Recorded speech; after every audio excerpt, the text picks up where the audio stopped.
ಪಾಕ್ ಪ್ರಧಾನಿಯ ಜೊತೆ mark Rubio ಮಾತನಾಡಿದ್ದಾರೆ. ಶಹಬಾಜ್ ಶರೀಫ್ಗೆ ಕರೆ ಮಾಡಿದಾರಂತೆ ರೂಬಿಯೋ.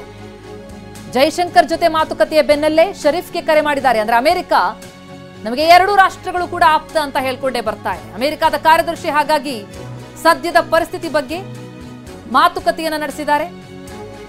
ಜೈಶಂಕರ್ ಜೊತೆ ಮಾತನಾಡಿದ್ರು, ಅಲ್ಲೂ ಪಾಕಿಸ್ತಾನದ ಪ್ರಧಾನಿ ಜೊತೆ ಮಾತುಕತೆ ನಡೆಸಿದ್ದಾರೆ. ಸ್ವಲ್ಪ ಓಕೆ, ಮೊದಲೆಲ್ಲ ಹಿಂಗಿತ್ತು ಅಂತಂದ್ರೆ ಇಲ್ಲಿಗೆ ಬಂದವರು ಅಲ್ಲಿ ಹೋಗೋದು ಅಥವಾ ಅಲ್ಲಿಗೆ ಹೋಗಿ ಇಲ್ಲಿ ಬರೋದು. ನೋಡಿ, ನಮ್ಮ ಹಳ್ಳಿನಲ್ಲಿ ಯಾರಾದರೂ ನೆಂಟರು ಬಂದರು ಅಂತಂದ್ರೆ, ನಮ್ಗೆ ಆಗದವ್ರ ಮನೆಗೆ ಹೋದ್ರು ಅಂತಂದ್ರೆ ಅವರು ಸೇರಿಸ್ತಿರ್ಲಿಲ್ಲ. ನಮಗೆಲ್ಲ ಹೊಟ್ಟೆ ಉರಿಯೋದು, ಇವ್ರು ಯಾಕೆ ಹೋಗ್ತಾರೆ ಅಂತ. ಈ ಕಡೆಗೂ ತೂಗೋದು, ಆ ಕಡೆಗೂ ತೂಗೋದು, ಅಥವಾ ಒಬ್ರಿಗೆ ತೂಗೋದು ಒಬ್ರಿಗೆ ಚಿವುಟೋದು, ಇದೇ ಕೆಲಸ. ಅದಕ್ಕೋಸ್ಕರ ಭಾರತಕ್ಕೆ ತುಂಬ ಚೆನ್ನಾಗಿ ಗೊತ್ತು ಯಾರ್ಯಾರ ಯೋಗ್ಯತೆ ಎಷ್ಟು ಅಂತ. ಯಾರ ಮೇಲೂ ಕೂಡ ಅಷ್ಟು ಡಿಪೆಂಡ್ ಆಗಿಲ್ಲ. ಯಾಕಂದರೆ ಈ ಕ್ರಯೋಜನಿಕ್ ಈ ವಿಚಾರಕ್ಕೆ ಸಂಬಂಧಪಟ್ಟಂಗೆ ಇದು ಆಡಿದ್ದ ಆಟ ಇತ್ತಲ್ಲ ಅಮೆರಿಕದ್ದು, ಗೊತ್ತಿರೋದ ಸಂಗತಿ. ಕ್ರಯೋಜನಿಕ್ ನಮಗೆ ತಂತ್ರಜ್ಞಾನ ಬೇಕಿತ್ತು, ರಷ್ಯಾ ಕೊಡ್ತೀನಿ ಅಂತ ಹೇಳಿತ್ತು, ಅಮೆರಿಕ ಅಡ್ಗಾಲು ಹಾಕ್ತು. ಗೊತ್ತಾಯ್ತು, ಭಾರತವೇ ತಯಾರು ಮಾಡ್ತು. 5 ವರ್ಷ ಟೈಮ್ ತಗೊಂಡ್ವಿ, 3.5 ವರ್ಷಕ್ಕೆ ಅದನ್ನು ಮುಗಿಸಿದ್ವಿ ಅಂದ್ಕೊಂಡಿದ್ದಕ್ಕಿಂತ ಕಡಿಮೆ ಅವಧಿನಲ್ಲಿ.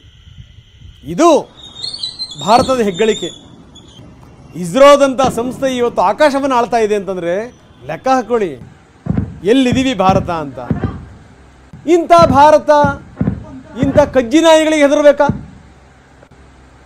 ಪಾಕಿಸ್ತಾನದಂಥ ದರಿದ್ರ ರಾಷ್ಟ್ರಗಳಿಗೆ, ಭಿಕಾರಿ ರಾಷ್ಟ್ರಗಳಿಗೆ ಹೆದರಬೇಕಾ?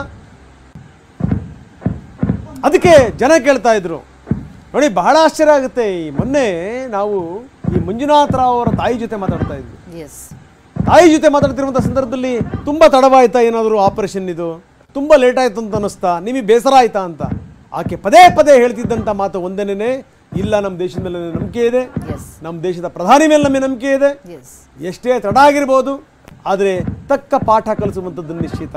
ಅದೇ ವ್ಯತ್ಯಾಸ ಅಂತ ಅನ್ಸುತ್ತೆ. ಇವತ್ತು ನಾವು ಪಾಕಿಸ್ತಾನದ ಸಂಸತ್ತಿನಲ್ಲಿ ಏನ್ ನೋಡಿದ್ವಿ ಹೇಳಿ? ಅಲ್ಲಿನ ಸಂಸದೆ ಅಂಗಲಾಚ್ಕೊಳ್ತಾ ಇದ್ರು, ನಮ್ಮನ್ನು ರಕ್ಷಿಸಿ, ದಾಳಿ ಆಗ್ತಾ ಇದೆ, ಪ್ರಾಣ ರಕ್ಷಿಸಿ ಅಂತ ಹತ್ಕೊಂಡು ಅಲವತ್ಕೊಳ್ತಾ ಇದ್ರು. ಆದ್ರೆ ನಮ್ಮ ದೇಶದಲ್ಲಿ ಹೆಮ್ಮೆಯಿಂದ ಪ್ರತಿಯೊಬ್ಬ ಭಾರತೀಯ ಕೂಡ ನಮ್ಮ ಪ್ರಧಾನಿ, ನಮ್ಮ ಸರ್ಕಾರ ಮತ್ತು ನಮ್ಮ ಸೇನೆ ನೋಡಿ